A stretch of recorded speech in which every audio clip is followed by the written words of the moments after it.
আপনি কি কখনো এমন কোনো বাজারের পাশ দিয়ে গেছেন যেটা দেখে মনে হয়েছে এই জায়গাটা একটু বেশি প্রাণবন্ত, একটু বেশি জমজমাট? রাস্তার পাশে গাড়ি থামিয়ে নেমে পড়তে ইচ্ছে করে। কিশোরগঞ্জ থেকে ভৈরব যাওয়ার পথে বিশ্ব রোডের ধারে এমনই একটা বাজার আছে, নাম পুলের ঘাট বাজার, পাকুন্দিয়া উপজেলায়। এই বাজারের পাশ দিয়ে যখন যান থামতে ইচ্ছে করে। আজ আমরা থামব আর একটু কাছ থেকে দেখব এই বাজারকে।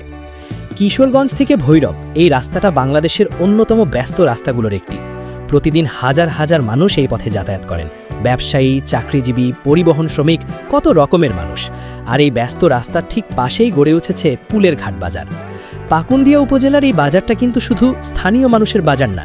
এই রাস্তায় যত গাড়ি চলে, যত মানুষ যাতায়াত করে, তাদের অনেকেই এই বাজারে একবার না একবার থেমেছেন।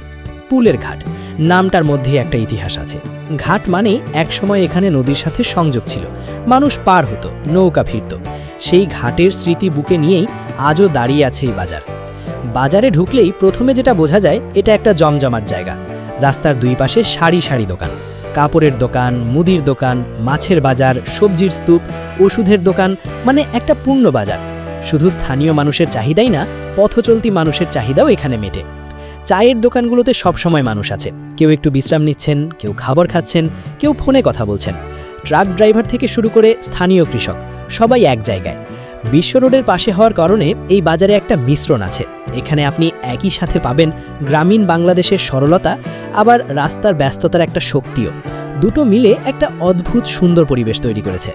পাকুন্দিয়া উপজেলার মানুষের কাছে এই বাজার শুধু একটা কেনাকাটার জায়গা না, এই বাজার একটা মিলনস্থল। এখানকার স্থানীয় কৃষকরা তাদের ফসল নিয়ে আসেন।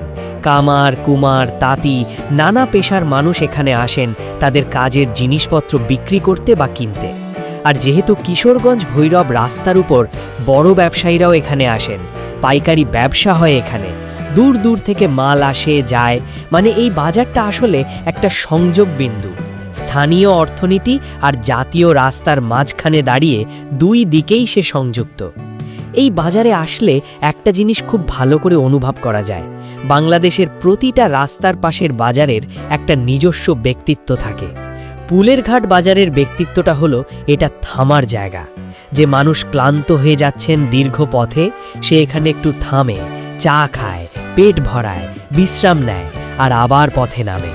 এই থামার মধ্যে একটা মানবিক ব্যাপার আছে।